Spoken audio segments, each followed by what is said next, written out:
Rain, rain, rain. Always, always, always, always. Yeah, always like at the, yeah, when na ibile ha o ka tseba o ka tshoga.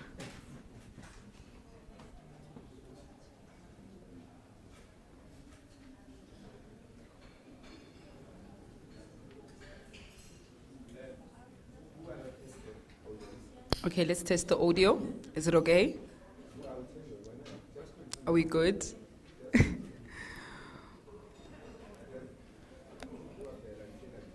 Hey, ke bue ke reng? Okay. All right, our dignitaries are about to enter the room. Can we please rise to welcome the Minister of Police, Mr. Firoz Cachalia. He is joined by the Deputy Minister of Police, Dr. Polly Boshielo. We also have the Deputy Minister of Justice, Mr. Andries Nel. We have the Director General of the Civilian Secretariat, DG Sibui, the Acting National Commissioner of SAPS, Lieutenant General Tebelo Musigidi. We have the Acting Deputy National Commissioner responsible for support services, Lieutenant General Nkua. We've got the Acting National Head of the Hawks, Lieutenant General Ngosi. And lastly, we have our Crime Registrar on stage, Major General Tulare Sikukune. You may be seated, colleagues. Let me once again welcome you to the release of the first quarter and second quarter crime statistics covering the period between the 1st of April ending the 31st of September. I will now hand over to the Minister of Police, Mr. Firoz Cachalia, to deliver the keynote address. Thank you.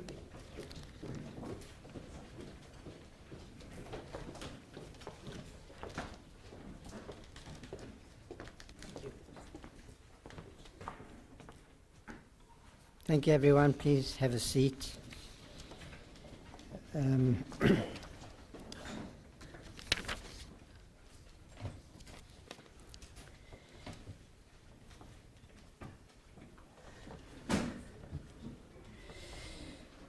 Deputy Minister of Justice and Constitutional Development, Mr. Andries Nel.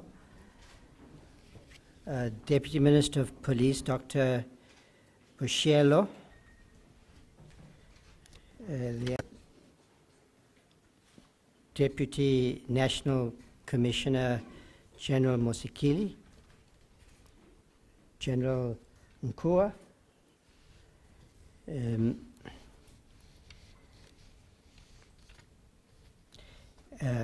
Acting General Nkosi of the DPCI, DG of the Civilian Secretariat, Mr. Sibui, the Acting Executive Deputy National, Deputy Provincial Commissioners, Major General Sikukune,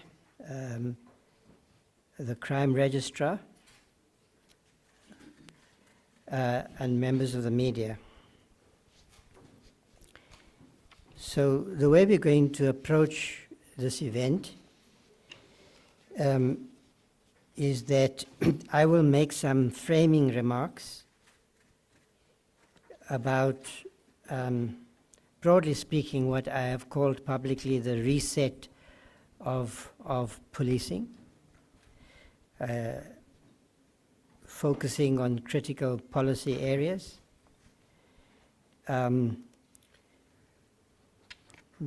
Deputy Minister Nel will follow, and I'm pleased that he's here. He's been very enthusiastic about working with the police service. He was with me in the Western Cape when we were dealing with gang violence, because what we want to emphasize is the cooperation between the various components of the criminal justice system, and the relationship between the Department of Justice and the South African Police Service is critical. So his presence here is not merely symbolic. The presentation of the crime stats, which I will make some observations about, but I will leave to the Deputy Commissioner General Mosekile. I think that's an appropriate division of responsibilities between the ministry and senior management in SAPS. And that will be followed by a more detailed presentation by Major General Sekukune, who's our crime registrar, who used to be employed by Stats South Africa. So he's a highly qualified. Stats are effective or not.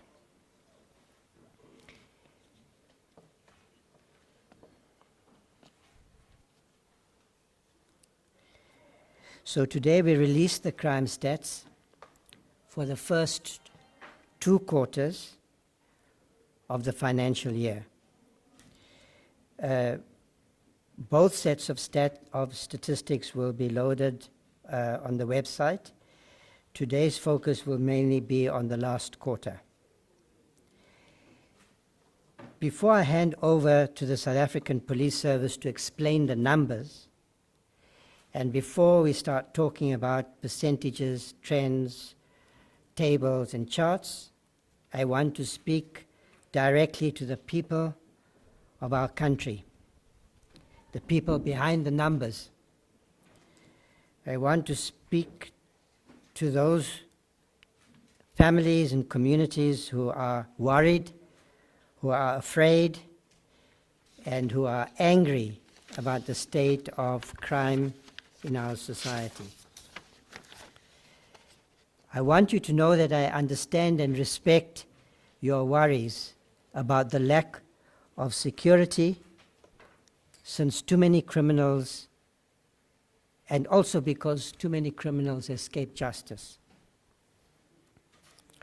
I know what it feels like to be mugged in the streets, to be raided in one's home, and my heart goes out to those whose lives have been shattered when their loved ones are killed, injured, and traumatized as a result of violent crime. We all want and need protection for our families, dignity for our communities. We need enforcement, better enforcement from government institutions that need to work more effectively.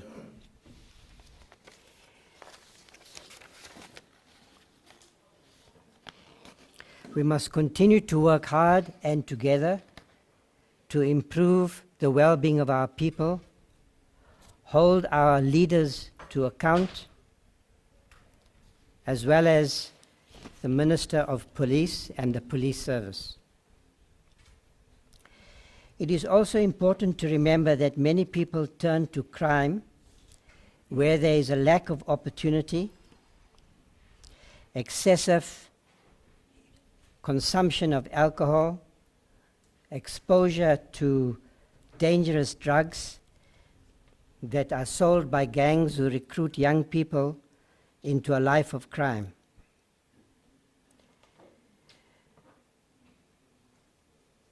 So as we address the causes of crime, we should understand that crime and violence is always unacceptable.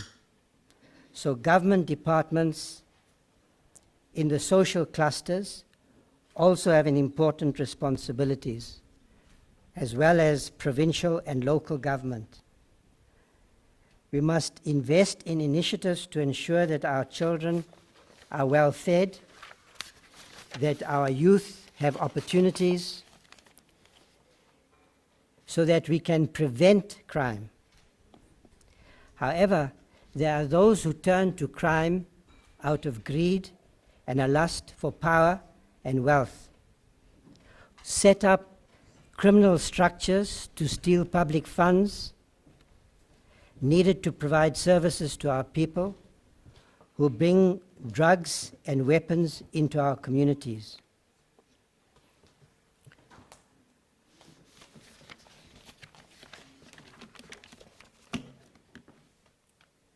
Thank you.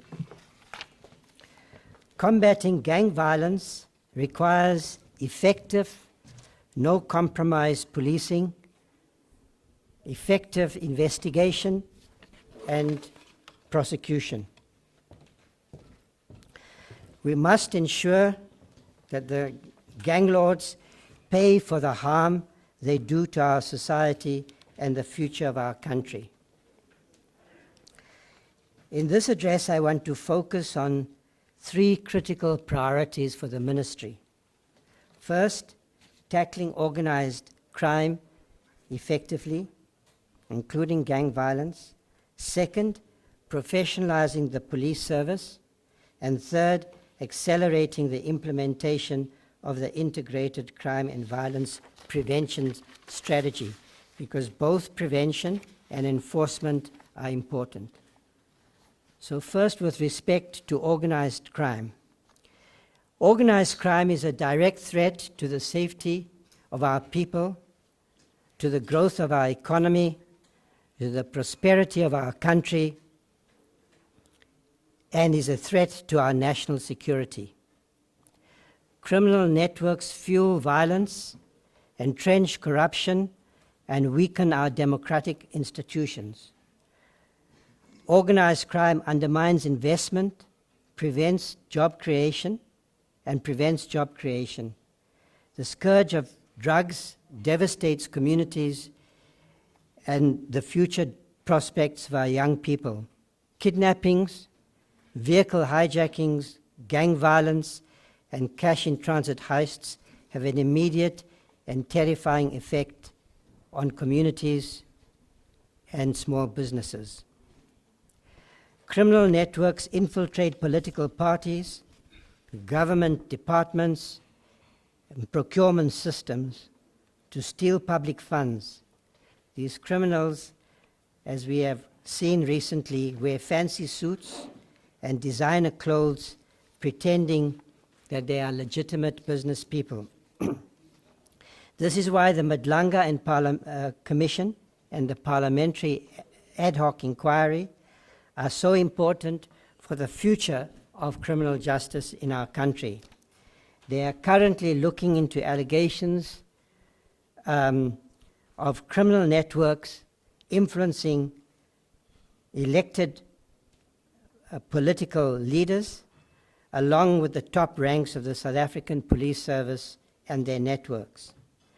We have seen the damage that state capture has done to our country and its institutions, and we now know that capture continues in different forms. An example is the large-scale theft of funds from the Gauteng Health Department affecting the Tembisa Hospital. And I worry that this may be the pattern elsewhere. These are the kinds of crimes that do not necessarily show up in the crime statistics, which is why I thought I should focus on such matters today. So tackling organized crime and its associated corruption must be a national priority. We need focused specialist capabilities based on closer collaboration between the police, prosecutors, financial regulators, the South African Revenue Service, and the private sector. We must follow the money and hit the criminals where it hurts, in their pockets. We need fast, effective prosecutions and strong witness protection to turn investigations into convictions. Now, many of you know that shortly after my appointment, I was confronted with the situation in the Western Cape. I have said publicly that we now do have an integrated strategy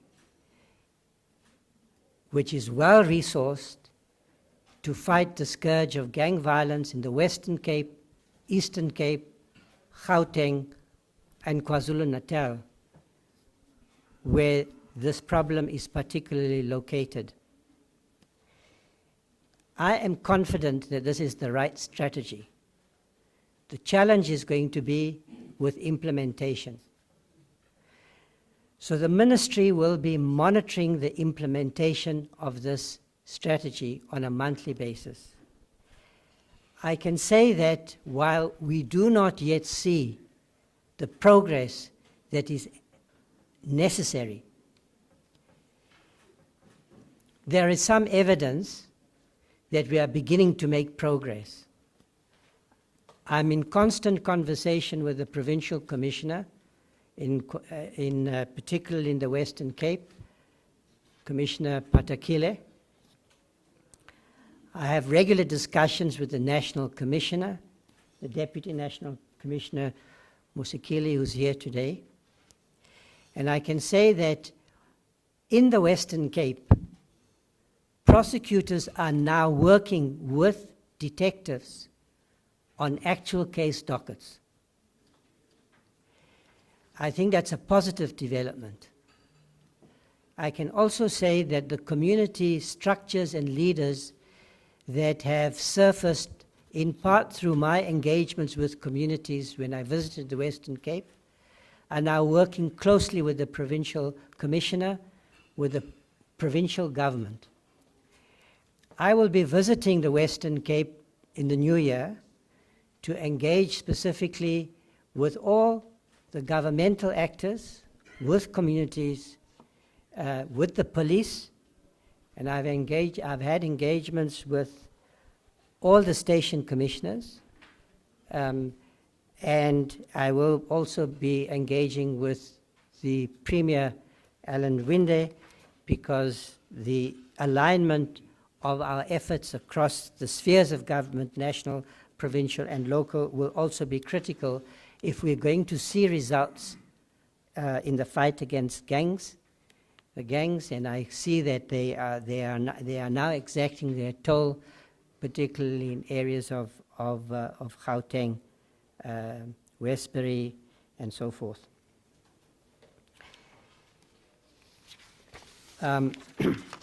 So I'm sure there will be questions about gang violence when the time arises for engagements with yourselves. My second priority is to focus on professionalizing the police service. It speaks to the concerns we have in our society about political interference, about the abuse of political power, which has had a harmful effect on the functioning of a police service in this country. We need a professional police service which acts outside of the political process without fear or favor. Professionalizing policing is the foundation of public safety. When the police act with integrity, competence, and respect for the law, communities can feel safe, and victims and whistleblowers gain the confidence to report on crime. So whistleblower protection has to be part of our focus going forward, and I know that the Department of Justice is finalizing legislation in this regard, which should be introduced. But, Deputy Minister Nell might speak to this matter in the new year. Conversely, when policing is inconsistent, corrupt, or abusive, public fear grows, cooperation fails, and crime thrives. There must be no doubt in the minds of our people that those who steer the South African police service are people of unquestionable integrity. The allegations that have caused the President to appoint the Madlanga Commission of Inquiry are deeply concerning to all of us. However, it is important to note that these allegations relate to a small number of people, and that they do not mean that all senior officers are implicated. So we should have a balanced, thoughtful assessment of what is happening in the country in order to respond effectively. Most of the 187,000 employees of the South African Police Service are people like you and I. They are trying to do the best that they can under the most difficult conditions. And of course, the police service, the policemen and women work under extraordinary conditions, face danger every day. So we are taking steps to reset. I'm positive that both the Madlanga Commission and the Ad hoc Commission, Parliamentary Inquiry, are going to help us establish a public record, a consensus in our society about what needs to be done going forward, what I have called a reset. And I think that that should be the focus. I know that's hard sometimes as we are so alarmed by the shameful behavior that is on public display. But this is a necessary process. It will, in the end, yield the information, produce the information we need to move forward.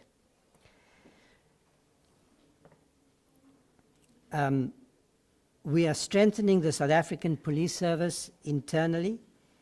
We are now partnering with the private sector. There's an initiative that the President established, the GCIS, the Joint Initiative on Combating Crime and Corruption, which is making a contribution to the fight against crime. And I also want to thank Business Against Crime South Africa and Business Leadership South Africa for their support for a project to modernize police stations, which I'm very excited about, but at this stage it's just in a pilot phase. I'm hoping that we can roll out this project across the country, as well as their contribution to initiatives to strengthen border security.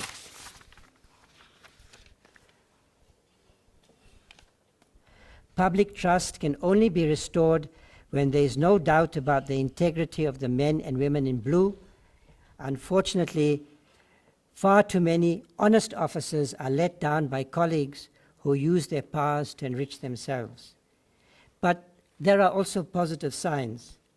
Take the example of the officer who's employed in the DPCI, investigating the Tembisa matter, who refused a 100,000 rand bribe. Reported yesterday, I believe. So I want to take this opportunity to appreciate the approach of that officer. He sets an example for all our police officers, and it does demonstrate that there are people of integrity in the South African Police Service. We must also remember that many of our police officers are attacked in the line of duty. 41 members of the police service in the last 6 months were killed. 35 of them were killed while off duty. This demonstrates the vulnerability that they experience even when they are not in uniform, perhaps especially when they're not in uniform. We must and we will do more to deal with the challenge of improving the safety of our officers. Priority 3 is the implementation of this integrated crime and violence prevention strategy. So we must focus on prevention. All of us here know what conditions in the communities that we have grown up in generate crime, provide a context for crime to take root. So prevention is important. The strategy, which was developed by the Civilian Secretariat, Dr. Sibuye might want to take questions on that matter, if core priorities: promoting early childhood development, reducing gender-based violence. Challenge have always been in the area of this strategy to focus on prevention. Now, gender-based violence, the President has declared this a national crisis. We've implemented important policy initiatives over the last 30 years, but the results are disappointing because this is a deeply rooted societal problem, and obviously policing is where the implementation failures are. So I want to put a team together that she will lead. She, of course, already works with in the intergovernmental structures that focus on gender violence. She works with other ministers, but I've asked her to lead a team in the South African Police Service to assess where the gaps are and where we can improve. And I can indicate that an amount only last week of an additional amount of 40 million was allocated to victim empowerment, to strengthening our efforts at victim empowerment. And part of her responsibility will be to decide, or at least to recommend, how those funds should be utilized. Then with respect to firearms, access to firearms is, all the evidence shows, is a key to identifying stockpiles of illegal weapons, but a lot more needs to be done. We must identify the sources, be it the private security companies, state departments, or civilian loss, and close this tap. The guns that are being used to kill young people affected by the gang violence, part of the solution must be to make sure that these guns do not continue to flood our communities. And in that regard, we've had some success, but we are struggling to ensure that these guns, that gangs don't have access to these guns. Alcohol is another precipitating factor. The evidence, again, is clear that there's a strong correlation between access to alcohol and the kinds of crimes that confront our communities.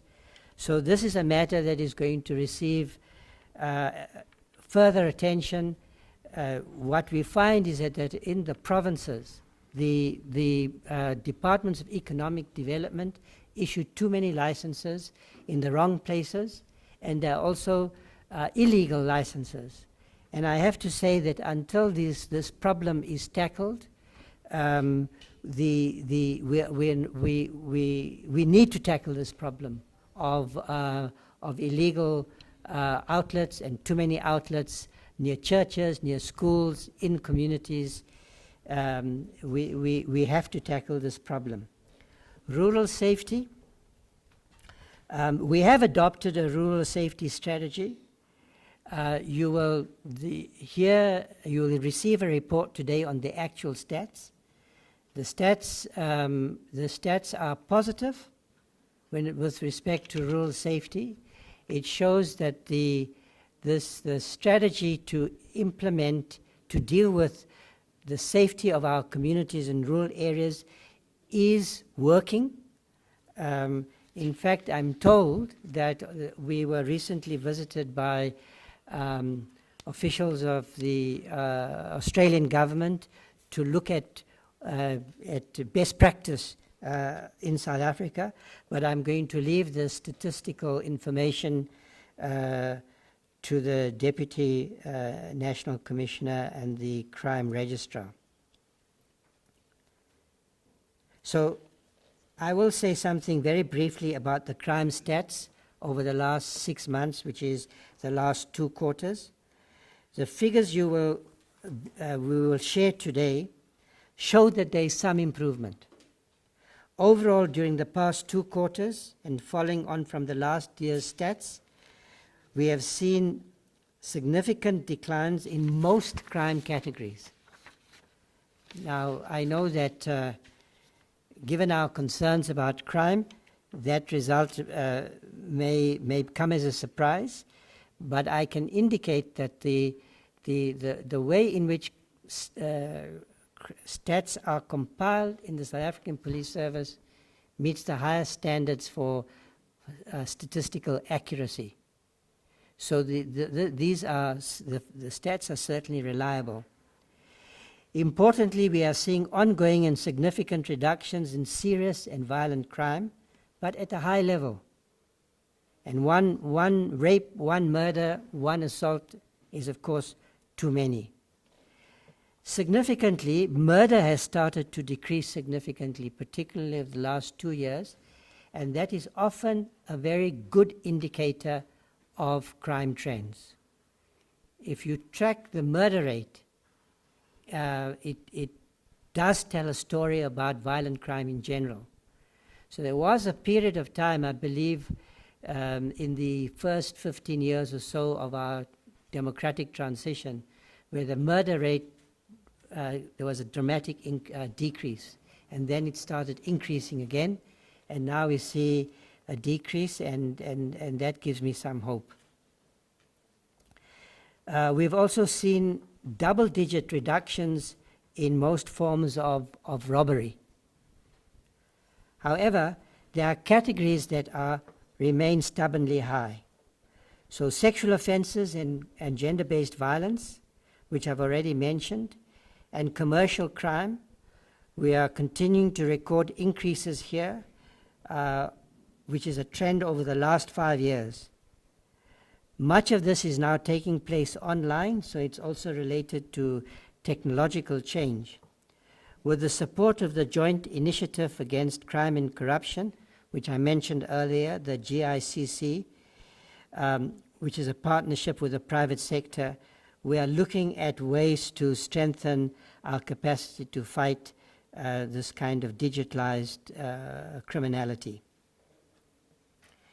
So while we can take heart from the downward trends in violent crime, we can also say that the overall levels remain very high or unacceptably high. So this is not a time to rest. I want to conclude with this observation. I believe that further progress is possible over time, but it requires persistence and determination. The possibilities for improvement, for progress, depend on the involvement of civil society, on government, civil society, and businesses, communities working together. So please join your community safety forums, policing forums, the Block Watch initiatives. There are a variety of responses in different communities across the country.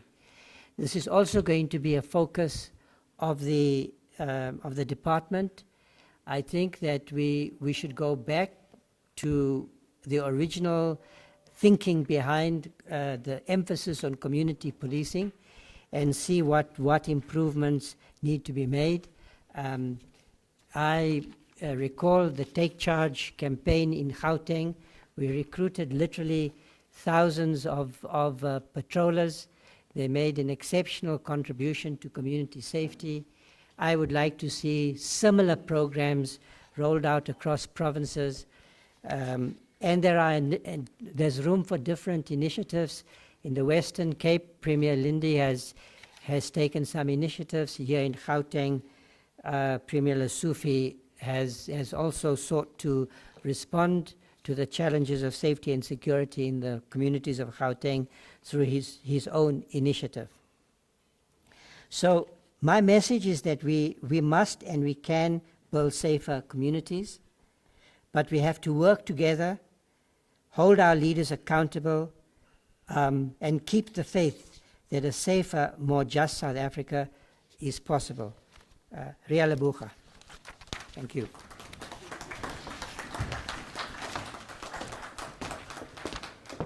Thank you so much. That was the Minister of Police, Mr. Firoz Cachalia, placing emphasis on the need to intensify our efforts to tackle organized crime. So he's basically saying we are following the money, we are hitting the criminals where it also offers a message. Director, are we? I'm fine. Is it on? Is it on? Okay. Program Director, Minister Cachalia, Deputy Minister Boshielo, Deputy National Commissioner Motsikedi, and other members of the leadership of the South African Police Service, members of the Justice, Crime Prevention and Security Cluster, fellow South Africans. I would like to start by conveying the very warm regards of Minister Mamoloko Kubai, who's the Minister of Justice and Constitutional Development, but also the co-chairperson of the Justice, Crime Prevention and Security Cluster. She's attending a Safer South Africa. For us, these crime statistics are more than numbers. They are a very essential instrument in shaping our strategies to create safer communities. They provide evidence-based insights into crime trends, hotspots, and emerging threats. And a careful analysis of these statistics allows us, not only the police, but the entire Justice, Crime Prevention and Security Cluster, to allocate resources more effectively, to design targeted, combined interventions that address the root causes of crime, and I think also very importantly, to assess the effectiveness of our interventions. And so in a very real sense, these crime statistics function as a compass, as a guide, guiding our collective efforts to fight crime and build safer communities. Our presence here today emphasizes that as a Justice, Crime Prevention and Security Cluster, we are committed to unity in action, to fight crime, to build safer communities, to strengthen the integrated criminal justice system, and to advance a victim-centered, effective justice system. But we're not only together in boardrooms and at media briefings. As Minister Cachalia indicated, as a JCPS cluster, we are hitting the ground in a unified and a coordinated way. Minister Cachalia, together with Minister Kubai, have led joint JCPS interventions around gender-based violence in provinces such as Limpopo and the Eastern Cape. I've had the good fortune of going together with Minister Cachalia and Deputy Ministers Boshielo and Matale on the ground to look at issues of violence, gang violence in the communities of the Western Cape, and also for us as Justice, the very important issue of ensuring that our courts are safe and are able to function in conditions of safety. And we want to thank Minister Cachalia for the alacrity with which he responded to calls by the judiciary, and in particular the Judge President of the Western Cape, to meet at that high level to discuss court security, but I think even more importantly, for the very prompt action that flowed out of that meeting, manifesting itself in much higher levels of visible policing around our courts. We also worked very, very closely in crafting anti-gang and organized crime strategies, which at an appropriate time, I'm sure that the Minister of Police will say more about. But I think slowly but surely the impact of those interventions are already starting to be felt. We are convinced that only through collaboration can we achieve meaningful and lasting results for the people of South Africa. As a Department of Justice and Constitutional Development, we are responsible for, amongst others, ultimate responsibility for the National Prosecuting Authority. We are pushing very, very hard that members of the South African Police Service, detectives in particular, are working much closer with prosecutors so that we can investigate in ways that bring about case-ready prosecutions at a much faster and much more effective rate. Secondly, promoting an integrated justice system through better systems and also technological interventions. Thirdly, legislative and policy work. So also referred to, we hope very soon to be introducing one of our anti-corruption busting architecture and institutions as recommended by the National Anti-Corruption Advisory Council, which was chaired by Minister Cachalia in a different capacity. We're also supporting the judiciary to ensure that our courts deliver justice that is swift, fair and accessible, expanding and maintaining sexual offences courts, to support survivors and ensure accountability, to support the judiciary in reducing case backlogs that delay justice and undermine the credibility of our justice system, and working together with the police to ensure security, safety and security at our courts so that justice can be done and seen to be done without fear, favour or prejudice. But these statistics enable us as a Department of Justice, Crime Prevention and Security, and also other sister departments within the cluster, such as correctional services, such as home affairs, and also social development, to plan and to act with much greater precision. And therefore, in welcoming the release of these and quarter two crime statistics will be uploaded onto the SAPS website. In the minister's speech, he indicated that the numbers that he was referring to covered both quarter one and quarter two. So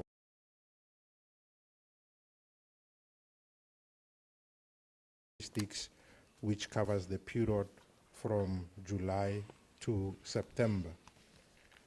And one thing that I would also like to indicate is that there's some issues about the stats being delayed, etc.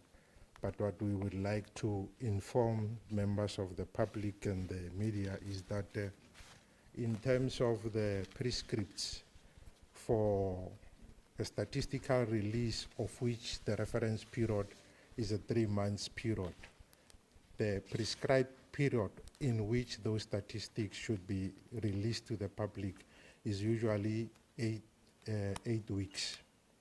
And if you look at the reference period that we are covering now for quarter two crime statistics, the reference period is July to September.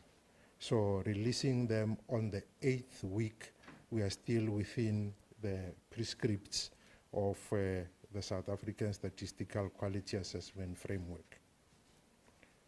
With regard to the quarter one crime statistics, of course, there were issues. We normally, when we present the crime statistics in the past, we would extract extortion incidents from kidnapping related or kidnapping cases. But then we felt that we normally don't get the full scope of extortion cases. The Technology Management Section Division or Division of the South African Police Service have therefore developed a crime code from which extortion can be extracted. So from this release going forward, we will no longer be covering extortion under kidnapping, but we will have a specifics. I also would urge you that you should note when we decide based on statistical consideration that a particular crime type is no longer of concern or is no longer covering the larger population, and therefore we will no longer be including it in the crime statistics. Understand that that decision, what to include and what to exclude, should only be informed by statistical considerations. With that out of the way, I think the minister, and as he was presenting, he was already playing my slides So I don't know at which point to start the presentation, but I think I had already prepared that. It's not moving. It's not, okay. Oh, there's a delay. I will start at this table, which gives a summary of the crimes that have been reported and brought to the attention of the police within this particular reference period. The layout of this table, I think most of you should be familiar with. We give a 5-year trend where we compare the same period within the previous comparable period. So we don't compare January to March with April to June, etc., etc. And the reason for that is that, like many other variables, crime has also an element of seasonality. So if you're going to compare January to March and April to June, you will introduce elements of seasonality, and that will not necessarily lend itself to comparison. So that's why we are comparing the same period from one financial year to the next financial year.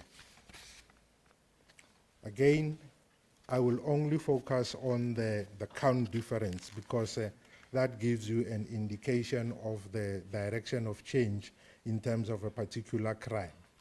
The green color code indicates that that particular crime code is on the decrease, and the red color code indicates that that particular crime type is on the increase. That is for the 17 community reported crimes. However, when you consider the crimes detected as a result of police action, the desired trajectory of change is to have more and more people being arrested for crimes like abuse and use of alcohol and drugs, etc. So the desired trajectory of change for those particular crimes is that they should be increasing. I think that lays the background in terms of how we will proceed from here. We start with the murder. The current Q2, we have recorded 751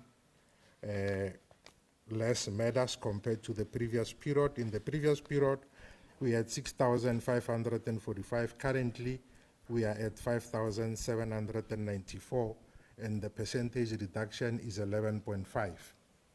We then recorded increase in terms of the sexual offense, 22 counts more from the previously recorded 12,765 to the current 12,787. That is a 0.2% increase. Then attempted murder, we have also recorded an increase of 194 counts more. That is from 7,061 to 7,255, a 2.7% increase. Then assault, GBH, we have recorded a reduction of 743. Common assault, we have recorded an increase of 331. Common robbery, we have recorded a reduction of 363. And robbery with aggravating circumstances, we have recorded the reduction of 3,689 counts less compared to the previous comparable period. And the sum total of the contact crimes, we have recorded a reduction of 4,999. Now going to the breakdown of the sexual offenses, which we have already indicated that we have recorded 22 counts more, we look into the constituent crimes that make up this category of sexual offenses. They are made up of rape, sexual assault, attempted sexual offenses, and contact sexual offenses. And of these 4 crimes that make up the total sexual offenses, we have recorded decreases in terms of the rapes, 32 counts, 37 counts less, and sexual assault, 12 counts less. We then recorded increases in terms of attempted sexual offenses, 50 counts more, and contact sexual offenses, 21 counts more. Then moving on to the next category, which is the The subcategory of robbery with aggravating circumstances, we have already indicated that that category has decreased by 3,689 counts. So the constituent crimes that make up this broad category of robbery with aggravating circumstances is carjacking, robbery residential, robbery non-residential, robberies of cash in transit, bank robberies, and truck hijacking. However, the three that I started with, which is your carjacking, robbery at residential and non-residential premises, based on the victims of crimes survey that has indicated that these are the most feared crimes, we have decided to give them a category and call them the trio crimes. And for the trio crimes, as I've indicated, we have recorded decreases across all the three crimes that make up the trio crimes. For carjacking, we had a reduction of 669, robbery at residential premises, a reduction of 864, robbery at non-residential premises, a decrease of 829, and the sum total of the trio crimes reduced by 2,362. Robberies of cash in transit, we have recorded a reduction of 16 counts. We did not have any bank robberies for the past 3 quarters of the second quarter. Hence, the number there is 0 and indicated as in a blue color code. Then we also had a reduction of 39 counts for truck hijackings. Then on the next slide, we have what are called contact-related crimes, which are made up of arson and malicious damage to property. We have recorded decreases in these 2 crimes, that is 61 and 870, and the sum total of the reduction for contact-related crimes is 931. For property-related crimes, we have recorded decreases across all the 5 crimes that make up the property-related crimes. Burglary at non-residential premises, a reduction of 1,721. Burglary at residential premises, a reduction of 3,407. Theft of motor vehicle and motorcycle, a reduction of 871. Another reduction of 2,027 for theft out of motor vehicle, and stock theft also observed a reduction of 429. And the sum total of the reduction for property-related crimes is 8,455. The last but one category is the other serious crimes, that is made up of all theft not mentioned elsewhere, commercial crime, and shoplifting. Of the 3, only commercial crimes has recorded an increase of 948, and all theft not mentioned elsewhere reduced by 4,364, and shoplifting also reduced by 793, for a total reduction of the other serious crimes of 4,209. Then the reduction for the 17 community reported crimes is 18,594. Then for the crime detected as a result of police action, we have recorded increases, as I've indicated, that the desired trajectory of change for the crime detected as a result of police action is an increase. We have recorded increases across 3 of the 4 crimes that attempt crime detected as a result of police action. More firearms were retrieved from the illegal hands, 14 counts more. We also had more drugs that have been confiscated, 9,214. Driving under the crime detected that we recorded a decrease was sexual offenses. Now I will go on to the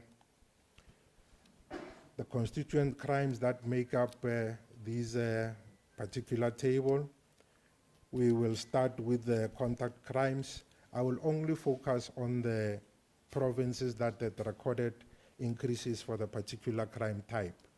When we take into consideration the contact crimes, which are made up of your murder, sexual offenses, etc., and then doing a provincial comparison of the 9 provinces, we only had recorded increases in 2 provinces, which is the province of the Northern Cape with 146 counts, and the Western Cape. Previous slide, the contact crimes reduced by 4,999.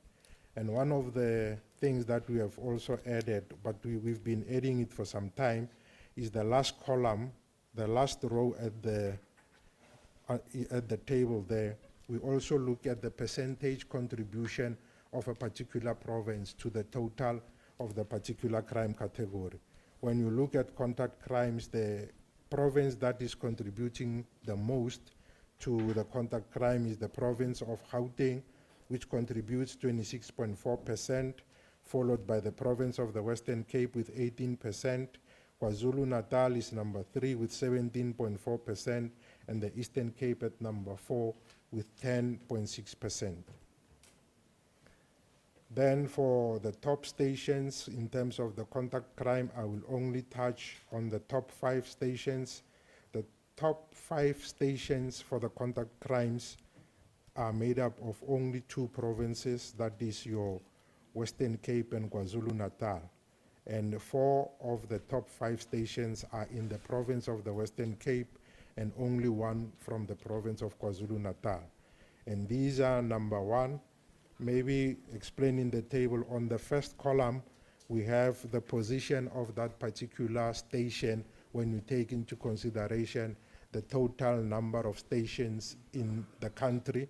In the second column, we only look at the particular station's position when we take into consideration stations within that particular province. As one can see, you can observe that Mfuleni is number 1, both at the national and also at the provincial.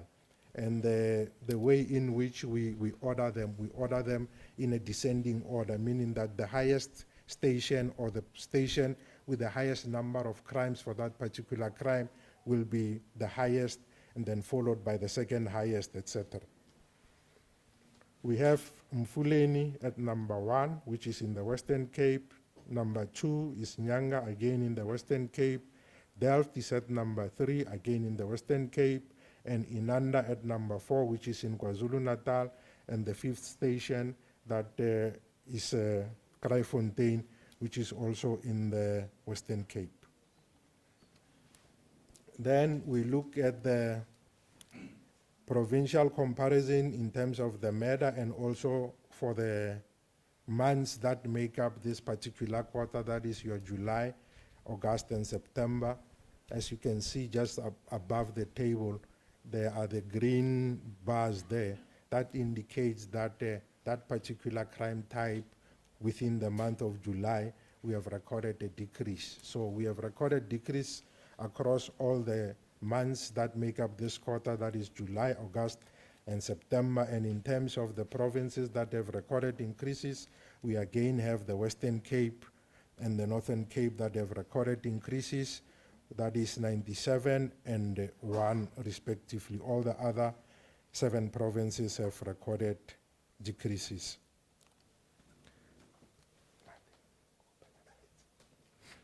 Then on this slide, in the previous slide, we just took the raw numbers for the murders that have been reported in the Republic of South Africa.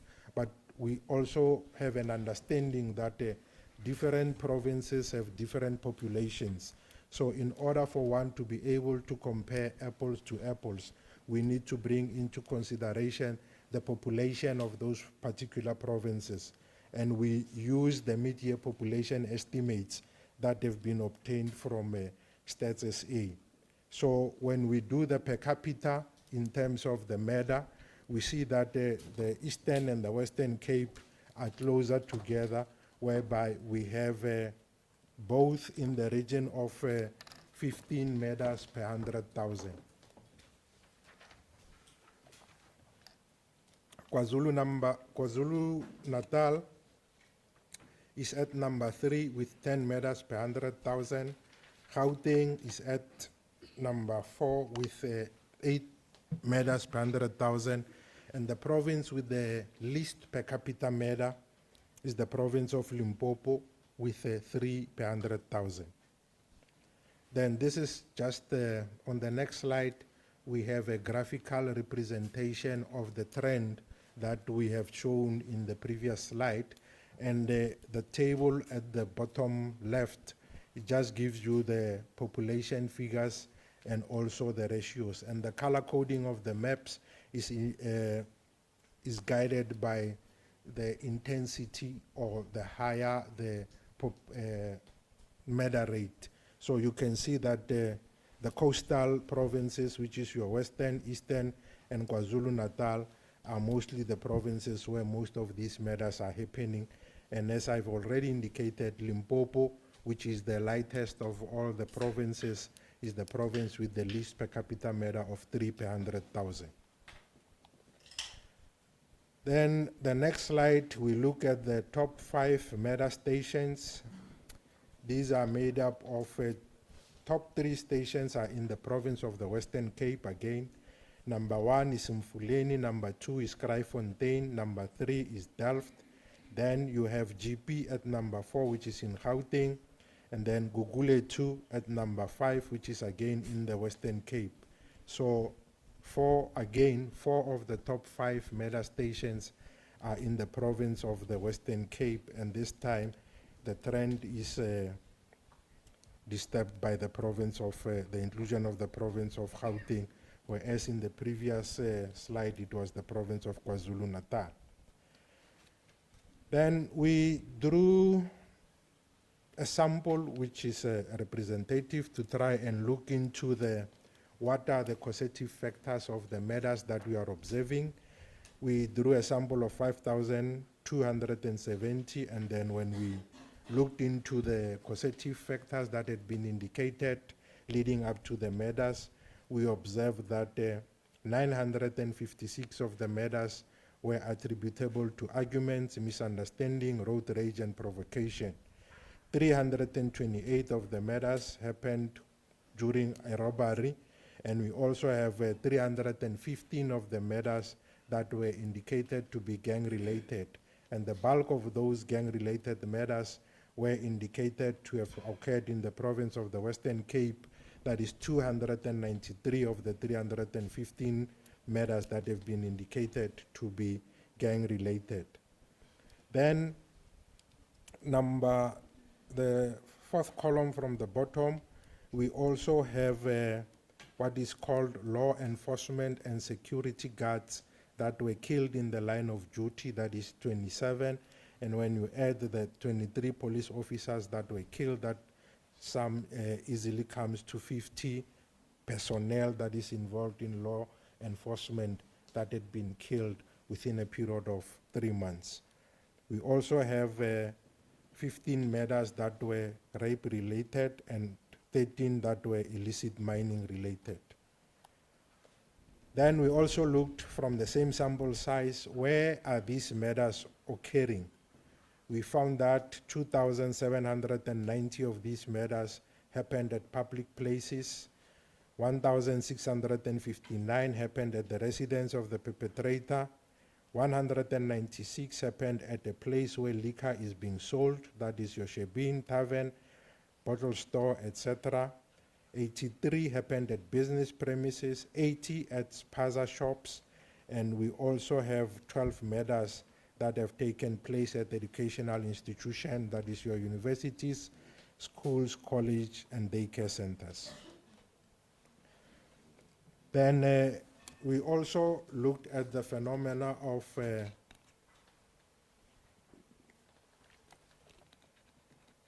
multiple murders.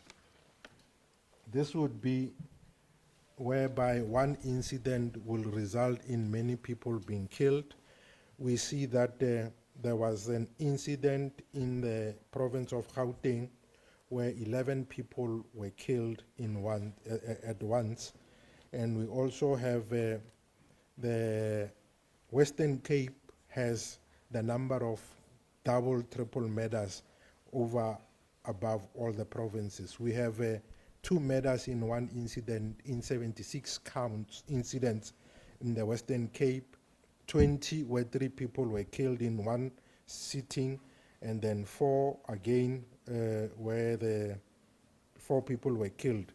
So in the Western Cape, we had 228 victims that were killed in multiple murder incidents, and these resulted in 100 dockets.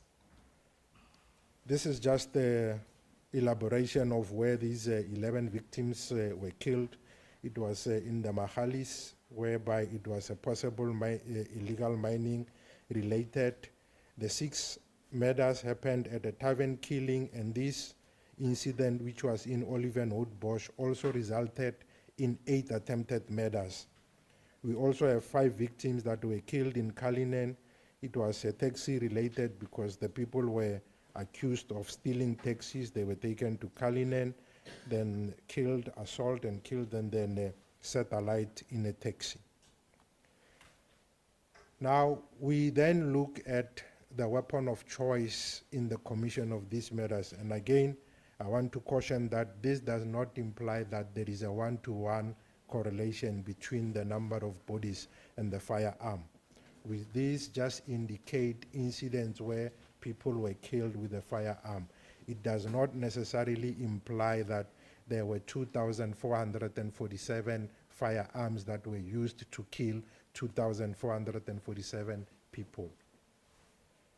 Firearms were used in 2,447 of the murders, knives in 781 incidents, sharp instruments in 450, blunt instruments in 219, and somebody would ask, what are body parts? We mean fist, kicking, and whatever body part a person can use to be able to inflict harm on another person. It's not like a person would take a person's heart and then beat the other person with. It's not anything like that. Then we have stone bricks that were used in 94 of the murders. Then we move on to the murders of police officials. In the current quarter, we had 23 police officers that were killed. That is 5 counts more compared to the previous comparable period. And of these 23 police officers that were killed, 19 were killed while they were off duty, and 4 were killed while they were on duty. Then we also looked at the murders on rural communities. What we observed in the rural communities is that we had 12 murders that met the definition of attack on rural communities. And the breakdown of these murders, or the profile of the people that were killed, was 4 incidents where employees were killed. 6 of the people that were killed were residents on the farm, and 1 farmer was killed, and in the other incident, the status of the person who passed on was not specified. Then moving on to the rapes, we had 4 provinces that have recorded increases in terms of the rape, and these are the Eastern Cape with 109 counts more compared to the previous period. The second highest was in Mpumalanga with 59 counts more compared to the previous period, 49 at Limpopo, and then the Northern Cape with 22 counts. Then similarly to the murder, we did the per capita for the rapes, and again the Eastern Cape is the highest province with the province with the highest per capita rape, followed by the Free State. These are almost at 23, 24 per 100,000 of the people that are raped. Then the Northern Cape is at number 3 with 20 rapes per 100,000. Then on the next slide, we look at the graphical representation of the same information. Again, we would have the rapes and the population, and one would see that the red has now moved from the Western Cape, and it is now sitting at the Eastern and the Free State, and the province with the least per capita rape is now the province of Gauteng with 12 rapes per 100,000. Top stations in terms of the rape, we have the top 5 is Thohoyandou, number 2 is Inanda, number 3 is Plessis Liar, number 4 is Umlazi, and number 5 is Lusikisiki. Those are the stations that make up the top 5 rape stations. Then looking at the place of occurrence of the rapes from the murders, we used a sample of around 5,200. For the rapes, we used a sample of 7,204, and we tried to look into where does these rapes happen.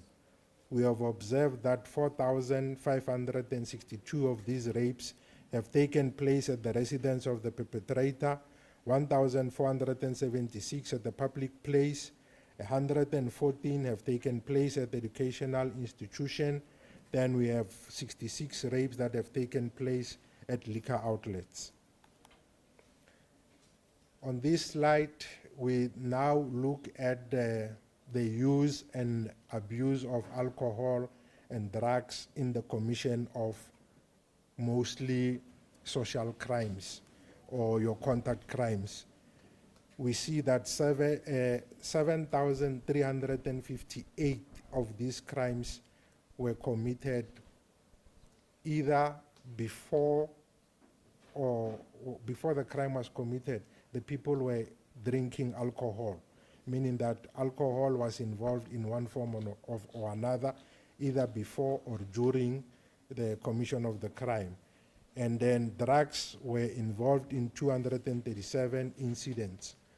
Of these, those that were alcohol involved were 259 were murders, 424 attempted murders, 1,278 rapes, and 5,397 assault GBH incidents where alcohol was involved.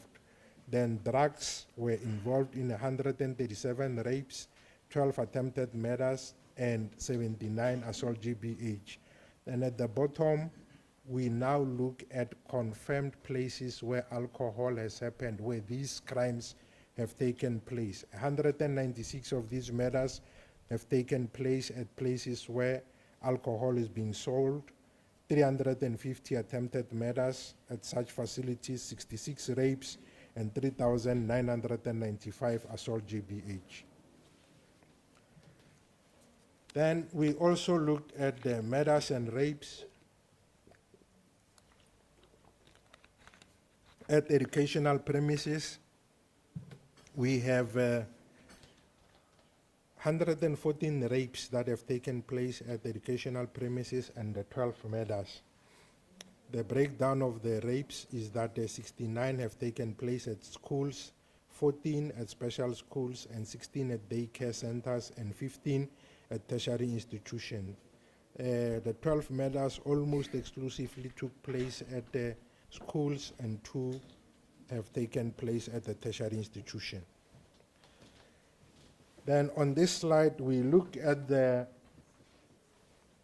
perpetrator-victim relationship in terms of where the murders happened. It's a 3-way table whereby on the first column you look at the type of the school, and then you cross-tabulate the victim and the perpetrator. We see that of the murders that had happened at schools, the victims were learners in 3 incidents, and so were the perpetrators. At tertiary institution, we see that the one incident of murder, the victim was a learner, and so was the perpetrator, and in one incident, the status of the victim was unspecified. Then the rapes, we have seen that 16 have taken place at the daycare center, 69 at schools, 14 at special needs, and 15 at tertiary education facilities. Then for the rapes, I'll just talk of the schools incident. We had 39 learners that were raped at schools, and at the same time, the perpetrators were also learners. And the total number of rapes that had taken place at the educational institutions is 114. Then looking at the domestic violence related, this would be instances whereby there's a kind of a domestic relationship between the victim and the perpetrator. either ex-wife, ex-husband, ex-girlfriend, etc. We had 261 of the murders that had taken place where there was a relationship between the victim and the perpetrator. And of these, 134 victims were female and 127 of the victims were male. Then we also had 931 incidents of rape, whereby there is that kind of a relationship, and 889 of these rapes, the victim was a female, and then in 15 incidents, in 42 incidents, the victim was a male. Then I will move quicker now because we just now at the subcategories of robbery with aggravating circumstances. I will talk to the provinces that have recorded increases only. For carjacking, we have the province of the Northwest that has recorded an increase. The others have recorded a decrease. Then on the next slide, we look at the robbery at residential premises. The province of the Northwest is the only one that has recorded an increase, and the other provinces recorded decreases. Then robbery at non-residential premises, 2 provinces that have recorded increases is the Free State and the Northern Cape, increases of 12 and 13 respectively. Then robberies of cash in transit, of the 9 provinces, 2 have recorded increases, and the Northern Cape had the same numbers as in the previous comparable period. Then when we look at the modus operandi of the cash in transit robberies, we see that we had 24 incidents. Of these 24 incidents, 14 happened while the armored vehicle was on the road, and this was in the province of KwaZulu-Natal with 4 counts, Gauteng with 3 counts, the Eastern Cape and Free State with 2 counts each. For cross pavements, we had 9 incidents, and this was in the Western Cape, 3 counts, 2 counts in Eastern and KwaZulu-Natal. Then we also saw that the method by which the armored vehicle was stopped, it was shot at and then subsequently bombed, and then in the other incident it was bumped into and then subsequently bombed. Then we had 3 provinces that had recorded increases in terms of truck hijacking, that is your Free State, Limpopo and Mpumalanga, and the increases are 1, 2, and 4 respectively. Then we had the kidnapping. In the past, I indicated that we used to extract the kidnapping or the extortion from the kidnapping, but this time around, we decided to look at the kidnapping on its own and then subsequently also look at the extortion as an independent crime because there's a crime code that has been developed for that purpose. So we no longer have to determine extortion from kidnapping cases. We see that of the 9 provinces, only 3 recorded decreases. That is your Eastern Cape, Northern Cape, and the Western Cape, and all the other provinces have recorded increases in terms of kidnapping. Then we then looked into the details of extortion in the next slide. We tried to look at the types of extortions that were implemented. We see that if you look at the first column, the type of extortions, we looked at the financial extortions, protection rackets, blackmail, other, and then cyber extortion. We observed that 284 counts were financial extortion, and the modus operandi was that people were either hit or assassination related. That is in 70 incidents. Ransom was demanded in 60 incidents. Then we also have misuse of power and corruption in 57 incidents. Then protection rackets, we had 125 counts, whereby of the 68 protection fee was demanded, 33 were taxi related, and then in terms of blackmailing we had 88 incidents, whereby 84 of these, it's 90, I can't see that properly, I think it's 95. Of the 95, 84 of these, there was a threat to reveal or publish compromising information that would include your photos and the footage. And the breakdown per province is indicated in that particular slide. So for the first time, we have extortion as an independent crime, unlike in the past where we would look for extortion under kidnapping. Then we also look at the type of businesses that were targeted. We see that in 33 incidents, it was a taxi related. That includes both your Uber, Bolt, and private vehicles. I think private vehicles would be instances whereby private motorists would offer a hiker lift, and then the members of the taxi association will come, confiscate the car, and demand some form of payment for the release of the car and such incidents. We had 13 that were construction related, and we also have those that happened at the barber shop, beauty parlors, and salons. That is 3 incidents. So that gives the scope of the extortion that we have not been publishing in the previous quarters. Then we also look at what are the core diversions. This will be incidents which require the presence of the police that are not necessarily the core of policing.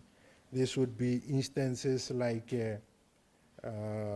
guarding of exam papers, matches, football matches, rugby matches, etc.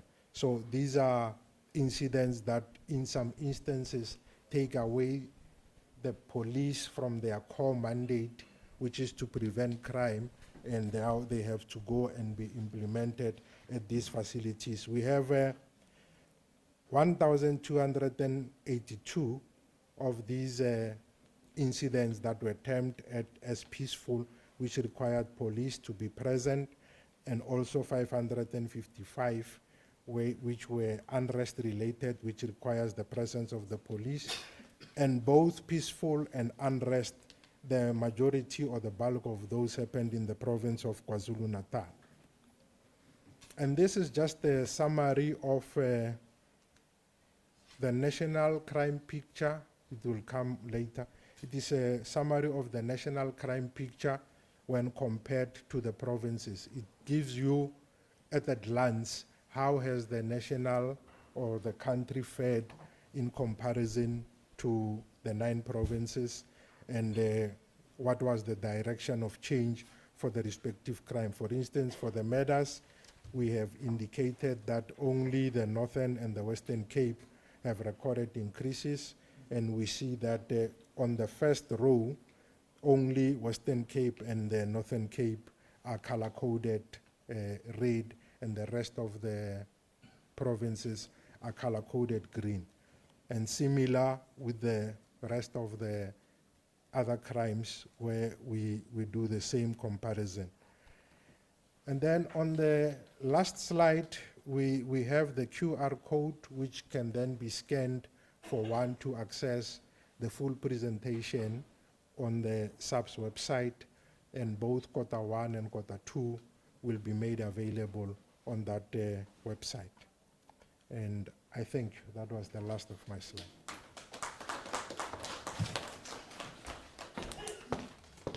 Thank you, General Sukukune, for unpacking the second quarter crime stats for us. Colleagues, just a reminder that the first quarter is already uploaded on our website, and I've also shared it on the media groups. I'll now invite Lieutenant General Musikidi just to obviously tell us what police have been doing during this period. So she will cover the period starting from the 1st of April to the 31st of September, and she will highlight the key successes and takedown operations. Thank you.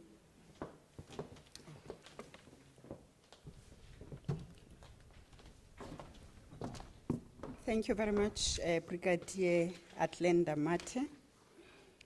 Let me greet amongst us the Minister of Police, Minister Cachalia, the Deputy Ministers, Deputy Minister of Police, Dr. Boshielo, and Deputy Minister Nell, the DG, Police Secretariat, Ndade Sibui, Lieutenant General Nkosi, who's the acting head of the directorate, Lieutenant General Nkua, the acting Deputy National Commissioner for Police Support Services, our entities, Dr. Bila, who is the acting Director of IPID. Let me observe that protocol, but most importantly, members of the media and the fellow South Africans. Greetings this morning. Minister, I come immediately after the good picture, and I'm glad that General Skukuni left this slide number 53, which is a reflection of the downward trend that we are seeing on the numbers that he has been presenting earlier. Allow me, Minister, to indicate that in just a few days ago, we have received 3,558 newly trained officers, which is more boots on the ground, that we are sure that when we start to have them on the ground, this green picture will be where we want it to be. We're still not where we want to be, but with these additional resources in the form of human capital, we will push as the department to make sure that they deliver the service. We are in the midst of our safer festive season operations, which are currently in a full swing. It is all hands on deck as men and women in blue are working closely with other law enforcement agencies to continue and clamp the authority of the state in every corner of our country. We have indeed entered a period of heightened police operations to ensure that people of South Africa are and feel safe this festive season. The crime statistics that has just been communicated to ourselves reflects and revealed that the picture that is showing, it shows a relentless fight to keep the people of this country safe. We are not where we want, as I've indicated, in terms of the numbers, but we are surely like to see further reduction of cases reported and detected, as well as a lot more greener graphs indicating a downward trend. This shows that we are going somewhere, and we are feeling the difference through our weekly integrated, multidisciplinary and multi-sectoral operations, commonly known as Operation Shanela. I must hasten to reflect as well that Operation Shanela goes hand in glove with other national interventions that we see across the country. The numbers that have just been shared, I'm going to reflect on the inputs of our responses in reflecting how the police operations were undertaken in the period under review. In so far as the arrests are concerned of these numbers that we are seeing, Minister and members of the media, allow me to indicate a notable numbers between these two quarters, wherein from the 1st of April until the 31st of September 2025, we have recorded 413,583 suspects that were arrested. During the same period, 3,442 firearms were seized during the operations. Alcohol remained a cause for concern. Of course, the abuse thereof is one of the driving factors behind a lot of contact crimes.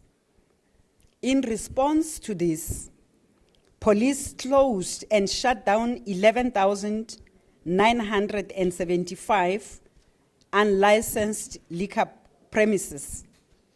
During these operations, 18,656 suspects were arrested for selling liquor without a valid liquor license. During these operations, the following seizures, confiscations, and recoveries were recorded by the South African Police Service. As I've indicated earlier, of course, working together with other law enforcement agencies and other entities, including the liquor traders.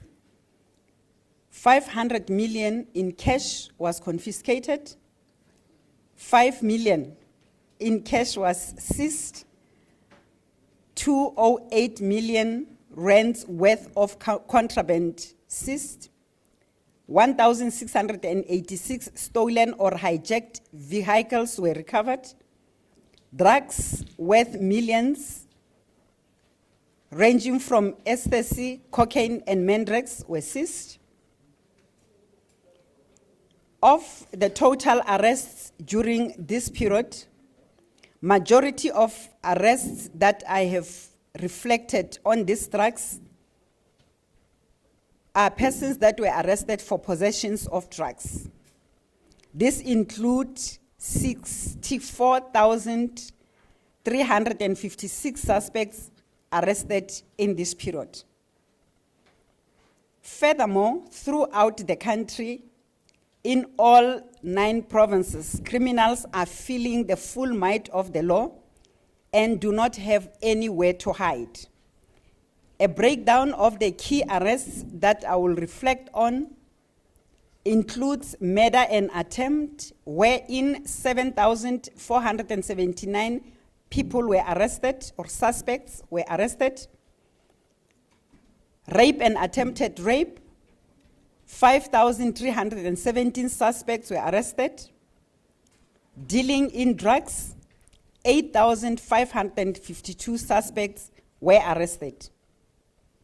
This is the hard work throughout the 9 provinces, from Eastern Cape to Western Cape to KwaZulu-Natal, and where we are today, police remain resolute and there is no turning back. Minister, I'm reflecting on these 4 provinces because we know this is where we are focusing and putting a lot of energy as they are high crime or hotspot provinces. With the hard work between ourselves and Department of Justice and Constitutional Development represented by DM Nel, we managed to bring to book, through convictions, a total of 7,415 accused who are now serving time in prison, and the breakdown is as follows. People that are serving life sentences is 477, with 111 for murder, and 149 of those are serving sentences for rape. 40 years and more imprisonment, we have 34 accused persons were sentenced, and 22 of those are for murder and 7 are for rape. 84 accused persons were sentenced to between 30 and 39 years of imprisonment. Of the 84, 28 is for murder and 27 is for rape. 614 accused persons were sentenced between 20 to 29 years of imprisonment. Of this total, 238 were convicted for murder and 275 were convicted for rape. the imprisonment of between 10 to 19 years, it's 2,530 people who were sentenced in this period. Of the 2,530, 730 it's for murder, 560 were convicted for rape, 131 for house robbery, 138 for robbery with firearm, and 108 for business robbery. Those who were sentenced for the period of imprisonment between 5 and 9 years, it's a total of 3,676.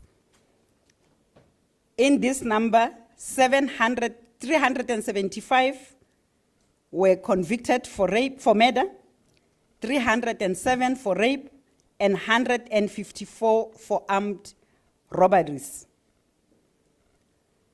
We also took time as the cluster and look at gender-based violence and femicide. We had the 90-day blitz, and in this period under review, a total of 1,550 GBVF perpetrators were convicted. In the first quarter, we have seen 652 of these perpetrators that were convicted to time in prison, and this includes 99 who were convicted for life imprisonment, 69 were convicted for a period of 20 years and more, 176 were convicted for a period of 10 to 19 years, and 308 were convicted for a period between 1 and 9 years imprisonment. During the second quarter of this financial year, 898 GBVF perpetrators were also convicted for time, and this includes 132 who received a life imprisonment, 112, 20 years and above, 201 were sentenced to a period of 10 to 19 years, and 443 were sentenced to a period of 1 to 9 years. The first figures that I've provided is for quarter 1, and this is for quarter 2 of this financial year. I will be doing injustice if I'm not giving a breakdown of the highlights that were recorded in different provinces during the period under review. These are noteworthy and major takedown operations, as Brigadier Mati has indicated. In the Western Cape, where we have ongoing gang violence, the minister have highlighted on this, and also highlighted that we do have numerous interventions in this province and will continue to do so. 722 gangsters were arrested, with 1,565 illegal firearms confiscated in that province. 39,000 rounds of different types of ammunition were also seized, mainly in the Cape Flats, but the numbers reflect the contribution of the entire province of the Western Cape. In Mpumalanga, police seized 7.7 million rands worth of drugs, and a crystal meth drug lab worth 350 million. That was shut down. 5 foreign nationals were arrested, and various drug manufacturing equipment were seized. I earlier made the reflection of the arrests, that we arrested people that were in possession of drugs. Minister, the question that always follows when we provide these figures is, what about the kingpins? What about the drug labs? This reflection of what happened in Mpumalanga is in response for that level 3 to 5 of the organized crime value chain. Still in Mpumalanga, as Mpumalanga is one of the 7 provinces where we have heightened illegal mining operations in the name of Operation Valumkoti, we are continue to clamp down on illegal miners, and police have arrested thousands of illegal immigrants in the mine in Barberton during Operation Valumkoti. In Limpopo, police seized 8 million rands worth of dacha and arrested a 27-year-old male. The suspect was found transporting the 42 bags of compressed dacha from Eswatini to Vembe district in the province. Still in Limpopo, counterfeit goods worth 20 million were seized by the National Counterfeit Team in Beggarsford. In the Northern Cape, police seized 7.5 million rands worth of illicit cigarettes along the Appington border and in Colesberg during period under review. Northern Cape proceeded and arrested and seized abalone worth 1.9 million rands in Datlas during this period, and 5 foreign nationals were arrested. In Gauteng, at least 6 notorious kidnappers, as well as more than 6 cash-in-transit robbers, were fatally wounded during various confrontations with the police. Several kidnapped victims were also rescued through targeted operations. Gauteng police also seized 548 firearms during this period. In Northwest, 9 suspects, including a female believed to be a mine operator and her son, were arrested for murder of 5 security officials near a mining site in Tlatlaganyane. In KwaZulu-Natal, 5 accused persons behind the Umlazi Cleveland hostel mass shooting in June 2023, where 8 people died, were each handed down 8 life sentences and additional 15 years in jail to each of the 5 accused persons. Still in KwaZulu-Natal, police fatally wounded several dangerous suspects who were involved in murders, attempted murders, house robberies, and these were fatally wounded during the altercation and confrontation with the police. In the Eastern Cape, an American pastor was rescued by the police in April 2025 after being abducted at gunpoint from a church in Motherwell. 3 of his kidnappers were shot and killed by police during this rescue mission. In the Free State, 3.5 million rands worth of cat was seized in Bethlehem. A 46-year-old suspect was arrested and charged for dealing in drugs. To the people of South Africa, we will continue to serve you. We will continue to protect without fear or favor. To our members in blue, brown, and otherwise, who will be working tirelessly during this festive season, we thank you for the continued sacrifice, dedication, and commitment to our oath of office.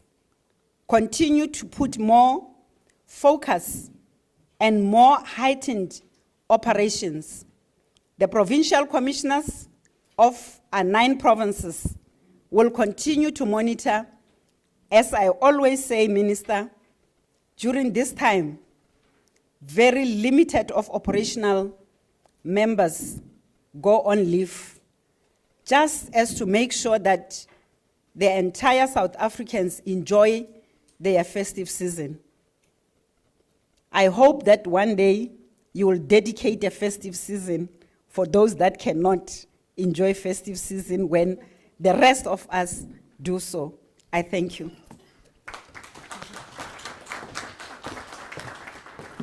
Thank you, ladies and gentlemen. That was Lieutenant General Musikiri. I'll now open the floor for questions. I'm sure the media houses have a lot of headlines this weekend. We gave you a mouthful, ne? No questions from the floor? Oh, okay. All right, I'll take that question. Is there a microphone? Okay.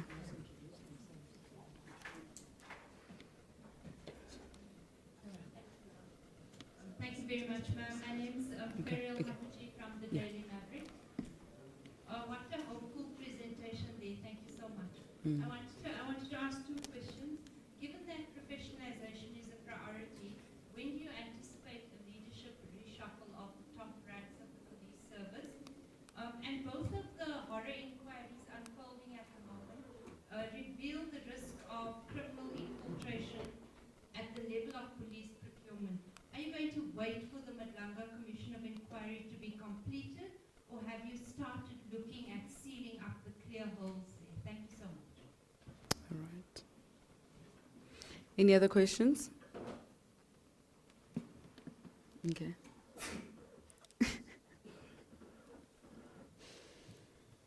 Good morning. My name is Bafedile Mwarani from ENCA. Minister, earlier on you said that implementation remains a problem for you, but people on the ground, particularly the areas of Westbury and Echo Park, those are the areas that you visited and you engaged community leaders there. What they want is to see implementation on the ground. Can you please talk to us about timeframes when it gets to dealing with issues that these communities are facing? This is in relation to gangsterism. I know that previously, when we were attending this press briefing, we talk about illegal mining. How are things in terms of illegal mining? I want to focus precisely in the areas of Stilfontein in the Northwest. How are things there? Are we certain and sure that illegal mining has been clamped down in the particular area? And the last question, I just want to check with you, SAPS, in terms of Jerry Bushoka's kidnapping case. How far is it at this point? Are you able to share details on that? All right. Let's leave it there and then allow the minister as well as the DNC to respond. Oh, yes, Minister, thank you.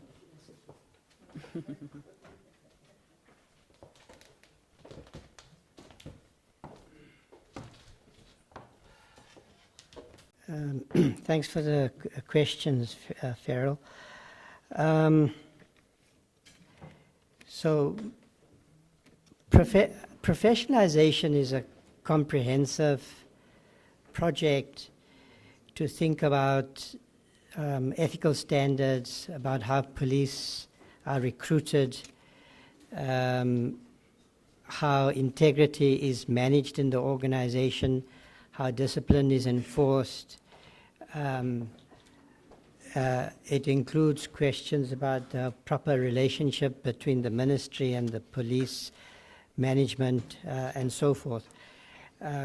So a process like that will produce a leadership that can lead the professionalization agenda. I am not focused on what you call reshuffling, but where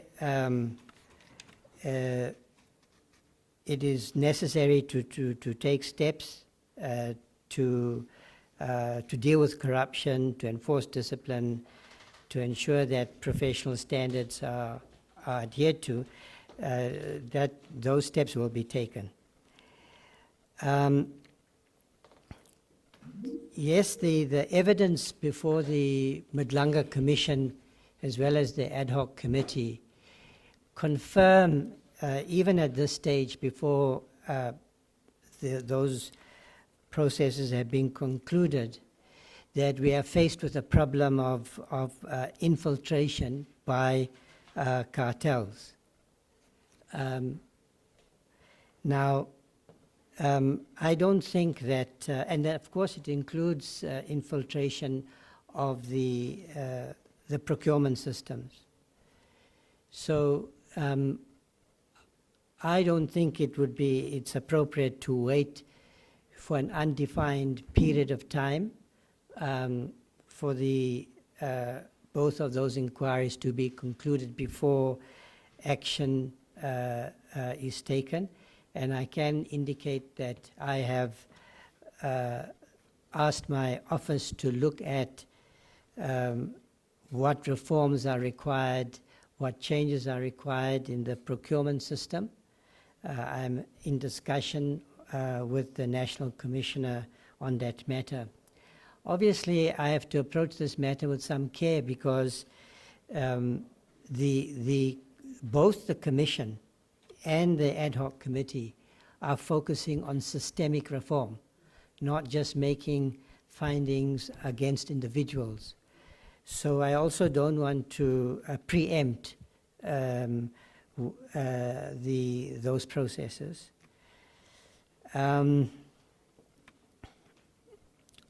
The questions from the ENCA journalist, sorry, I didn't get your name.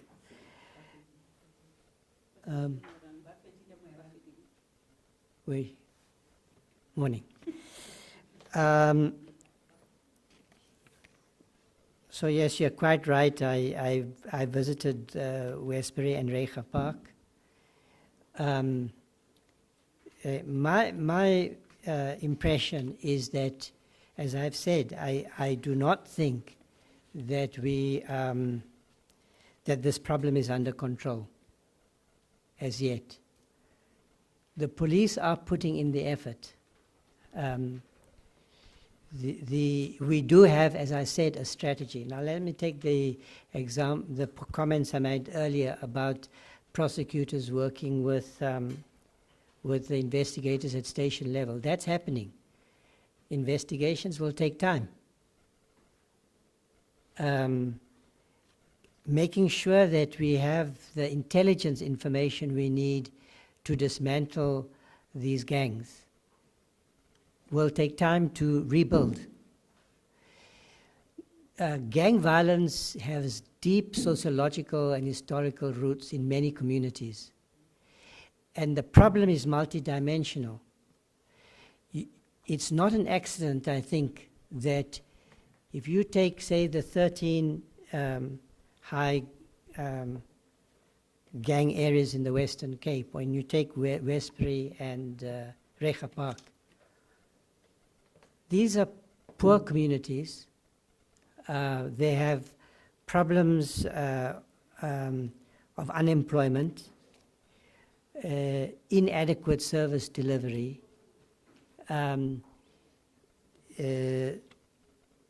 These are patterns that have been entrenched over time. So I think we have a challenge ahead of us. But the assurance that I'm giving you, and I think I've demonstrated over the last few months that I am committed to dealing with gang violence, that we do have a strategy in place. We know what we're doing. The Deputy National Commissioner has given some specific information about arrests, of kingpins, about the dismantling of drug laboratories and so forth. But every day we see other murders.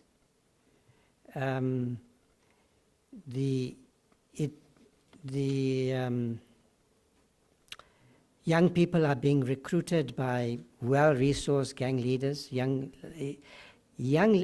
people, by the way, who are not even teenagers, in many cases, who are vulnerable to recruitment because the economic alternatives are not available. So there is no quick fix.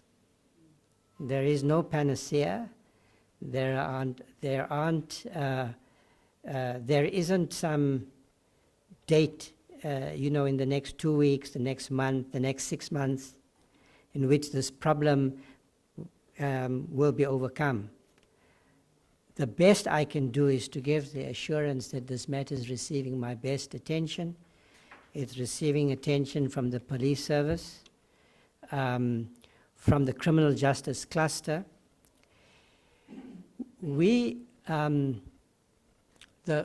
A significant amount of money has recently been allocated to the CARA funds. That's in addition to the police budget. I'm not sure it would be right for me to mention the figure. So the problem isn't money anymore. We not only have a strategy, we have a strategy that is to which the government has committed large resources. And by the way, it's not just gang violence. We have identified organized crime as a priority. It's a cabinet decision. And that means that the security cluster now has the ability to influence cabinet decision-making, to influence the budget process, to ensure that organized crime receives the attention that is needed. It's not the answer that that you're expecting, perhaps, but it's the best answer that I can give in the circumstances. The illegal mining program, I'll ask the Deputy National Commissioner to speak to, but it's an ongoing program. It hasn't terminated, and it has achieved significant results. But let me ask the General Musikili to add.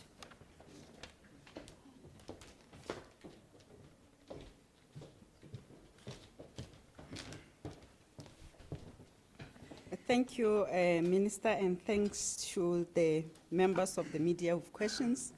Indeed, Minister, there is a notable successes that we achieved during the Operation Valumkoti, and I believe that Bafedile Mwerani has been with us most of the time in Stilfontein, to the point that the notorious Stilfontein open shafts have been closed now with the assistance of those that were responsible. I can stand here today strongly emphasizing on the fact that we have achieved that the communities of Stilfontein were complaining about, and both shaft 10 and 11 has now been sealed. As the Minister, you are right to indicate that when we launch operations, we also look at the future of these particular interventions and operations, and when we move or we remove some of the resources that we would have requested from elsewhere, we leave that province capacitated and empowered to continue. We are here sitting with the Deputy National Commissioner responsible for support. In that process of ensuring the capacitation, we looked at the illegal mining provinces when the resources were allocated. So of the number that I have indicated, that it's more boots on the ground, those illegal mining provinces have received what they should consider capacitating their illegal mining provincial task teams. Minister, the last question from ENCA was on the case of Jerry, which is ongoing case. It is proceeding, and we can indicate that the teams are still following up on every lead and every information, and they are continuously employing the resources that they will require for that particular intervention. So this is an ongoing operation, and it will proceed until we give comfort to the South Africans and to the community. Thank you very much. I think all the difficult one, Minister, have responded. I was left with these two softer ones. Thank you, Minister. Thank you. I can confirm that I haven't issued any instructions to suspend any classes. Okay. Okay, colleagues. If I get good advice to that effect, I might.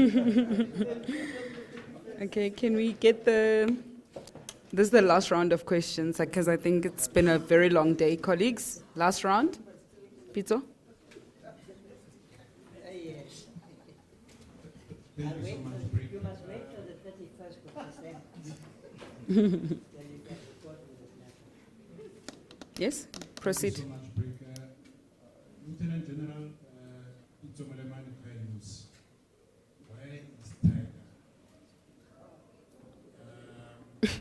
January, we launched a massive campaign, asking the media and the community members in Stelfontein, but even across Northwest, the whole country, looking for a fugitive tiger. Where is he? We haven't heard anything for the past 10, 11 months. Thank you. Next question. Morning, Alpha Ramushwana here, a journalist at Eyewitness News. I believe we have a representative from Hatfield. I want to ask about the 2023 report, which was sent to the city of Ekurhuleni on the alleged unlawful contract between the EMPD and a company owned by Cachalia. Now, that report recommended disciplinary action against Brigadier Julius Mkhwanazi for allegedly entering that unlawful contract between EMPD and the city. I want to know, what do you make of the city's reluctance or refusal to implement that recommendation? Mkhwanazi was already suspended 2 weeks ago, but the report came out in 2023. I just want to know your response to that. Thanks. Okay, next question.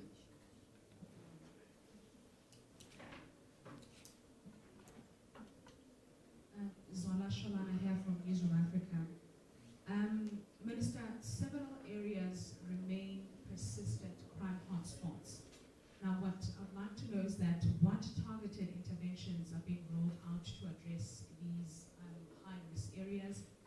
And also, how is the SAPS tracking and evaluating the performance of stations and provincial commissioners in high-crime areas? Are there any consequences for consistently underperforming leadership? And the last question will be on the issue of resource allocation, because this is something that we have picked up in many areas that are crime-ridden, such as Westbury and Refa Park. How does the ministry plan to address ongoing issues such as limited manpower, outdated equipment, and lack of vehicles? That's the last question now. Thank you very much. My name is Khalid Buda. I work for SABC News. I have two questions. The first one, yesterday we got a complaint from two of your members. They are working for the intelligence. They were complaining that they did not get their payments during the 2021 unrest. They were complaining that the other members that are in uniform, they got paid, but unfortunately for them, they did not get their bonuses since they were working overtime. They are saying that they have tried to involve management and the unions, but they are not getting help. My second one is short, it's just for the overview of the G20 summit on how you performed. Are you happy? And any complaints or comments on that one? Thank you. Last question at the back. We have two questions from Paul. Paul is attending the briefing virtually from Bloomberg. This is a question for Minister. Lieutenant General Mkhwanazi said in his testimony to the Madanga Commission that the Office of the National Commissioner, by virtue of the power it wields, is the target of the organized crime gangs. While the Commission is still to give us its findings, what is being considered to mitigate the vulnerability? The second question is on the increased profile of extortion crimes. Does this mean these crimes are replacing or supplementing crimes like cash in transit, which has shown a sharp decline over the past few years? Is that all? Okay. Okay, that was the last round, colleagues. We won't be taking any more questions. No.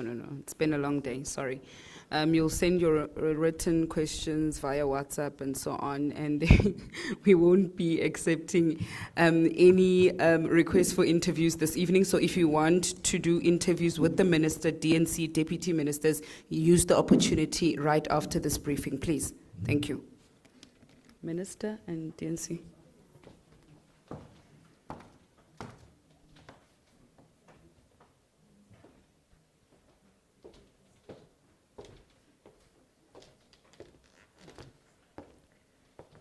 We've got the head of IPID here. Do you want to take the IPID question? Yeah, okay.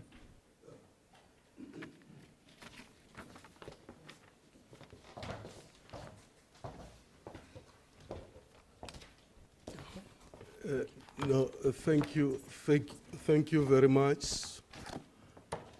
I think I need to introduce myself. I'm Dr.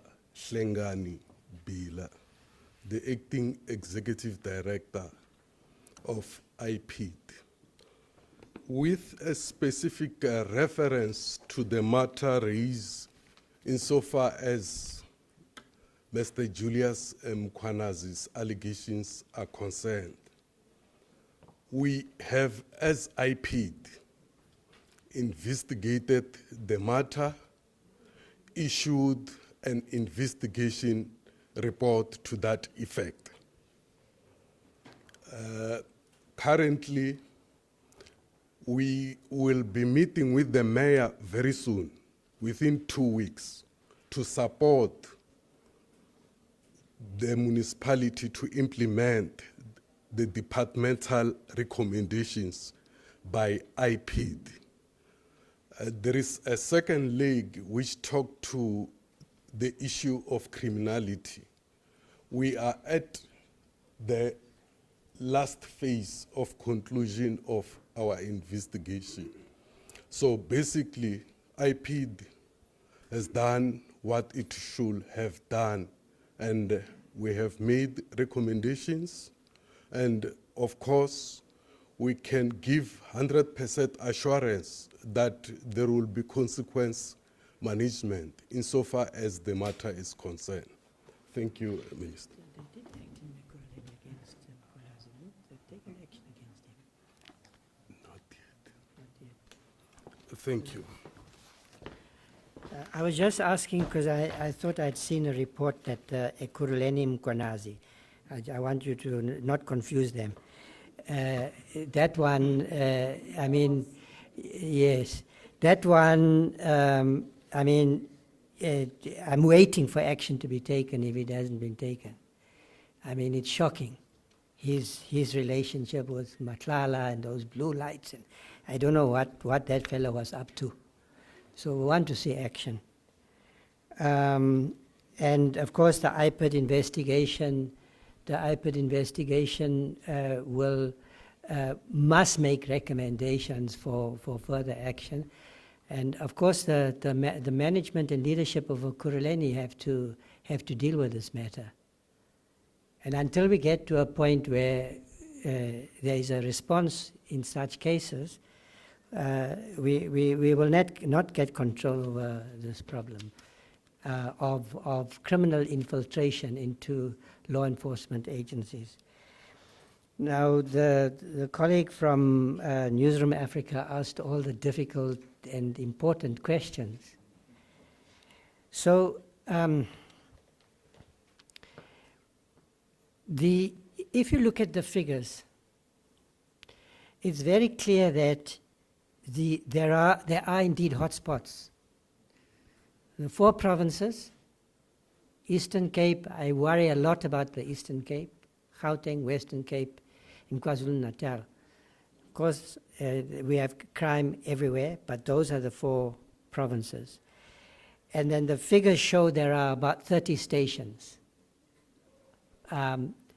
where every type of violent crime appears in those top 30 stations. So I have said to police management, and I'm sure they have been doing so to some extent, if we focus on the 4 provinces and those 30 stations. Concentrated effort by all the law enforcement agencies, by the NPA, by all 3 tiers of government. Then we should indeed, as your question suggests, be able to improve even on this picture. So my point is that it's not the whole country that needs concentrated policing. If we should focus on hotspots, we should target. That's a conversation that I've initiated with police management and with the deputy ministers, because I want to make sure that when we visit a province and we engage with the premier and the mayor and so forth, it's on the basis of this information. We will then look at each station and what needs to be done. Obviously, there are variations from station to station. My point simply is that this idea of hotspots and targeting, I think, must be a strong focus in addition to high visibility. So that's what I want to do. Now, you also raise an important question of how we're tracking performance at station level. And I would link it with the answer I've just given. I think whatever targeted hotspot strategy, and there's a lot of evidence, again, been doing some reading since my appointment, that hotspot strategies work. They've worked even in the parts of the Western Cape. In addition, we need to track performance at station level. Now, I'm not sure that we have aligned our safety strategies with the performance, with the way we assess performance at station level. I don't know the answer to that question at this point, but you're quite right. Your question says that the two, your focus on the hotspot and your performance, the way you assess performance at station level, has to be aligned. That is also something we're looking at. I'm discovering sometimes I've got a thought in my head about what needs to be done, and then I'm informed that the police have actually already done some work, or they've been thinking along those lines, or they're implementing elements of it. And feel free, Deputy Commissioner, to add or correct me where I might be, I might not be giving the accurate response. The issue of resourcing, I want to deal just first with police stations and then with vehicles. Here's the problem with police stations. We have over 1,000, one problem with police stations. We have over 1,000 police stations. It's, I think, in the region of 1,108 and 64, okay, across the country. So what that should tell you is that policing takes place across the country. SAPS is a large national organization. You go to Mfuleni. What is the problem in Mfuleni? One of the top 30 stations. There you've had urbanization, and it's the pattern in fact in a lot of those stations. You have unplanned urbanization. You go to Mfuleni, they don't have, although now they have a police station after my visit. At least that was what was reported. When I went there, there was no police station. You have informalization. You have, they don't have enough schools, enough roads, enough street lighting. High crime station. So that tells you that crime also requires a focus from other departments, environmental design, and so forth. The police are building police stations. I had a very pleasant experience of visiting a new police station in Sonskane, the Free State. It's a similar community. It has a new police station, a very dynamic station commissioner, a young man, fantastic facilities. You go to another area and they complain that they don't have a police station, or they have poor infrastructure, poor maintenance, and so forth. So resourcing the physical infrastructure for policing is an area that needs attention. SAPS doesn't build police stations. It is the Department of Public Works. So I have to have a conversation with that department, both about the speed at which they build police stations, whether they have sufficient resources in the budget, and whether they're planning ahead. And I think that there is obviously a weakness there, because you go to Mfuleni, they don't have a police station. It wasn't incorporated in a plan. Okay, I think so. We have an ongoing problem with building police stations as communities are established and they grow. Because sometimes you build one police station for a certain population, and then 5 years later, it's a different community. So I'm just explaining the challenges that we have. With vehicles, I'm aware that we have a lot of vehicles that spend a lot of time in garages, not available for policing because it's perhaps taking too long to refurbish them, to maintain them, and so forth. So that's also a matter that requires attention. I don't have a solution on the problem at this point. G20, I think that what G20 showed the country, apart from how impressive I think the country was in using the opportunity to shape the global agenda, the police did very well. I had several reports on the steps that were being taken to ensure that the event went on without incident. That is what happened. There was rigorous operational planning. Both myself and the other security ministers were involved. I received intelligence reports. So what G20 showed is that the police have capabilities to secure an area, to host international events, and to ensure that safety during this period. Perhaps there's a challenge to try and ensure that, between a World Cup or between G20 and the next event, that the country is able to sustain that level of focus, that level of integration, that level of application, and I think that is going to be a challenge.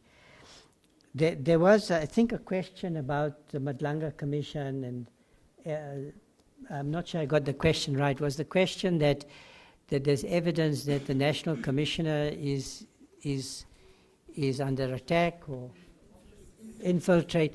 Yes, the Commission, has not concluded its work, and I would urge you all, to some extent. I know it's difficult to wait for the Commission to come to conclusions. My responsibility at the moment is to work with the National Commissioner and the team.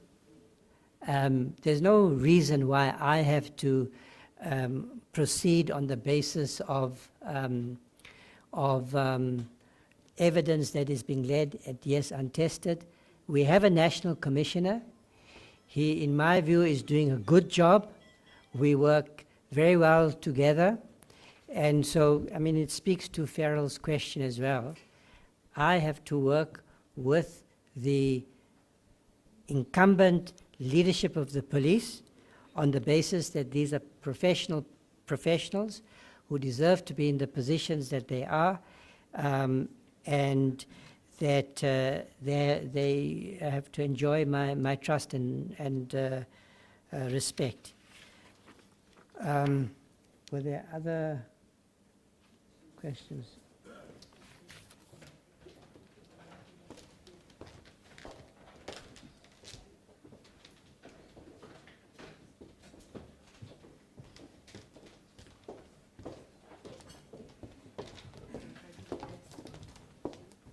Thank you very much, Minister. I'll be responding to one question on the non-payment of the 2021 overtime. Not at this forum. And I'm saying those two colleagues who raised the issue with you, they are really abusing this platform. And I don't even know those two officials that you're referring to. We're having about 190,000 employees.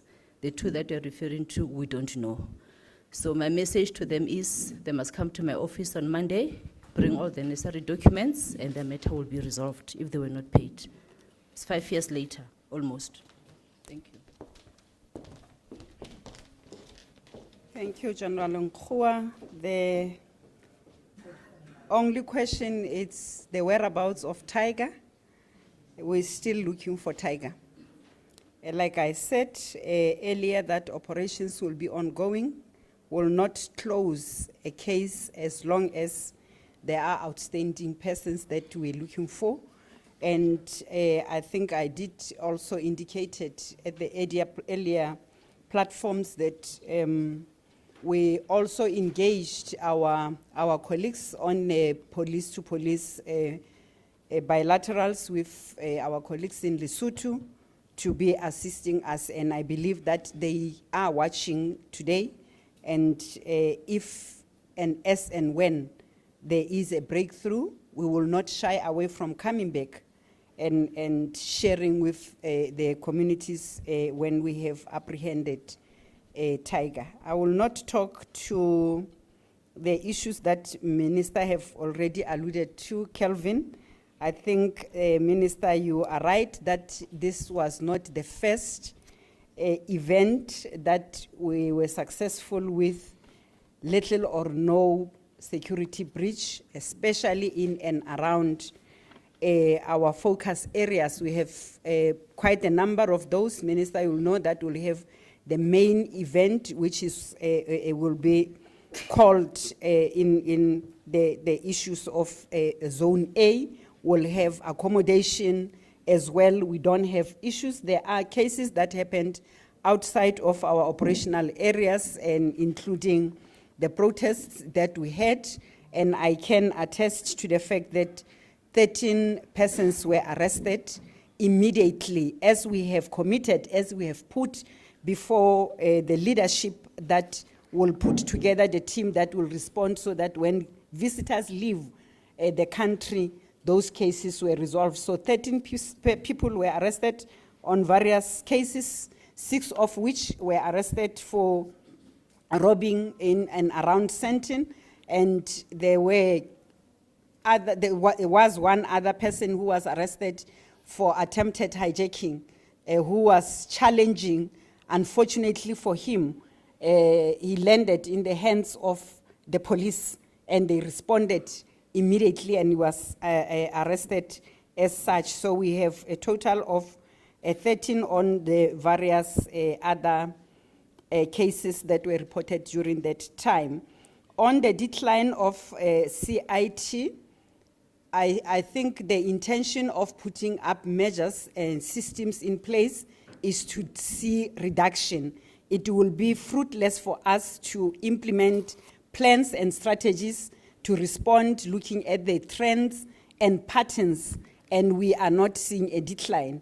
Yeah, that is what we have put. There is a priority. We develop and create different priority committees as and when we have challenge, so that we can have relevant resources that we will dedicate for that particular trend and pattern.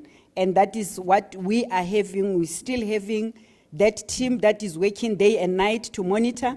And the accountability, Minister, you were very right to say we have identified in our policing strategy for 24-25 and 25-26 that we have escalated the police stations that we are monitoring from 30 to 35, because we have noted that some of these that we are putting focus on that are ranging within that number of 30 police stations, they will in a week or so or a month be number 32, number 33, and back into number 30. So we are focusing on the top 35 police stations, and there are accountability sessions that are held any time of the day, any time of the week.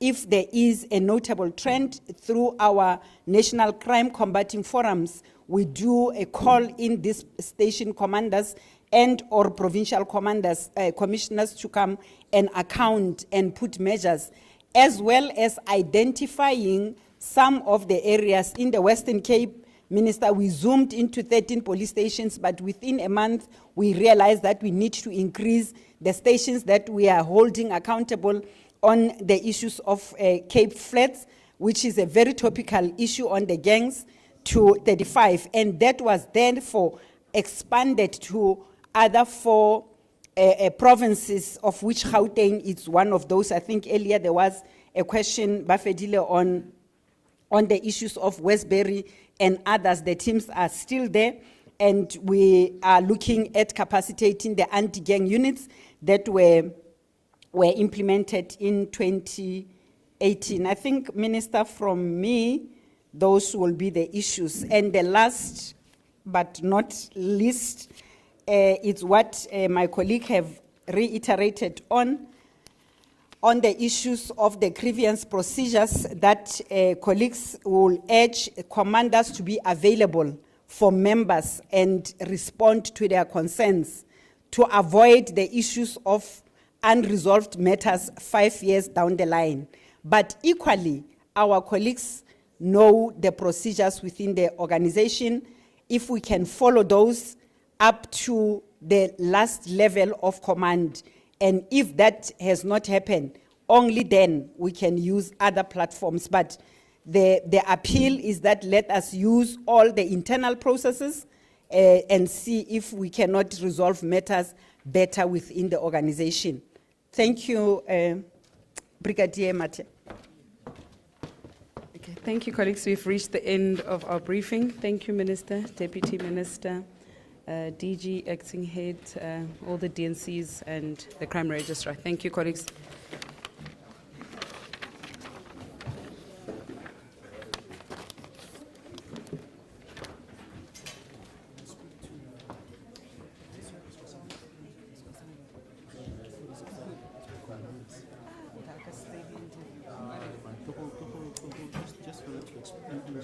Okay, explain it.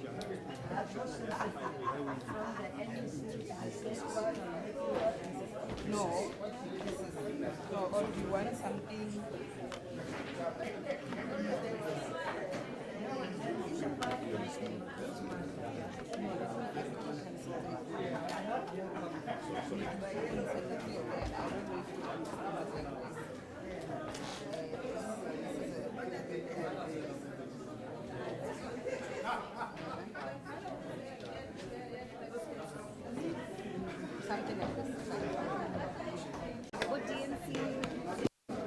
Summary of the stats, like just a bite Crime to say. Registrar.